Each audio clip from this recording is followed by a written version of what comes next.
LB Nagar చౌరస్తా మీదుగా ప్రతిరోజు 2500 బస్సులు వరకు ఏపీకి వెళ్తుంటాయి. కానీ ఇక్కడ బస్ స్టాప్ మాత్రమే కాదు, సులభ కాంప్లెక్స్లు కూడా లేదు. ఇక్కడ షెల్టర్లు నిర్మించాలని ఆర్టీసీ ఇప్పటికీ జీహెచ్ఎంసీకి ప్రతిపాదనలు పంపింది. లో కూడా ఎల్బీ నగర్ నుంచి మనకు ఆంధ్రప్రదేశ్ వెళ్ళే కానీ గుంటూరు వెళ్ళే ప్రతి రోజుకి బస్సుకు ప్రయాణం పెరుగుతుంది. అంటే నార్మల్గా 2500 బస్సులు వెళ్తున్నాయంట. అయినా కూడా అక్కడ ఒక 4 మామూలు బస్ స్టాప్, ఒక పెద్ద బస్ స్టాప్ లేదు. చూడండి, అక్కడ మామూలుగా కూడా ఎంతోమంది ప్రయాణికులు వెళ్తున్నారు. సో దానికి సంబంధించిన బస్ స్టాప్ రావాలని ఆర్టీసీ జీహెచ్ఎంసీకి నివేదిక ఇచ్చింది. మరి అందరం వేసి చూడాలి, మరి మా ఎల్బీ నగర్లో ఒక పెద్ద బస్ స్టాప్ వస్తుందో రాదో. అన్నను కిడ్నాప్ చేయించిన చెల్లి, అబ్బా ఎంత దారుణంగా మారింది చూడండి. డబ్బు కోసం ఏం చేసింది చూడండి. ఈ అమ్మాయి ప్రేమించిన యువకుడితో జీవించేందుకు పెద్ద మొత్తంలో డబ్బు అవసరమని భావించిన ఆ చెల్లెలు అన్నను కిడ్నాప్ చేయించింది. నగరంలో రాయదుర్గ పోలీసులు ఛేదించారు. బాధితుడు సోదరి నిఖిత్, ప్రియుడు బల్లిపార్ వెంకట్ కృష్ణ సహా 3 కిడ్నాపర్లకు ఆదివారం రిమాండ్కు తరలించారు.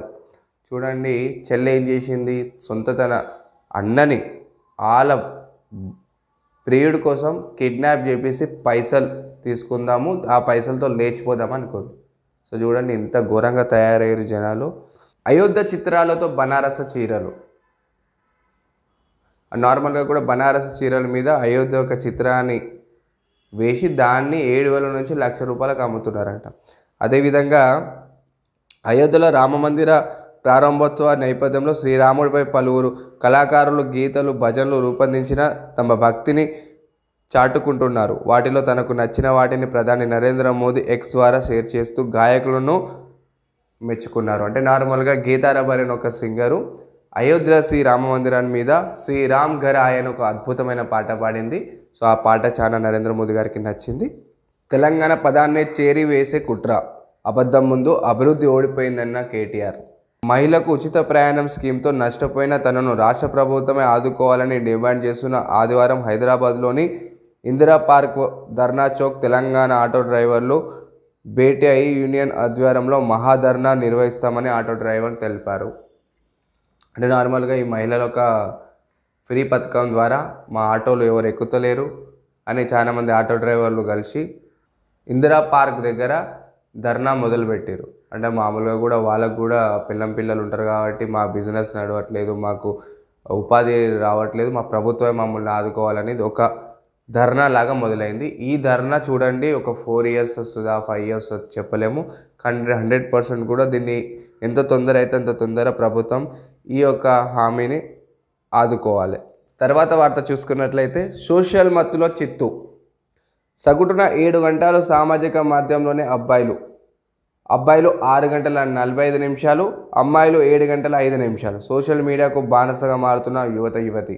సో చాలా వరకు కూడా ఈ సోషల్ మీడియా వచ్చిన తర్వాత ఎక్కువ శాతం ఈ యూజర్స్ పెరిగారు అని, ఎక్కువ యూజర్స్ పెరగడంతో పాటు ఎక్కువ టైం కూడా స్పెండ్ చేస్తున్నారు.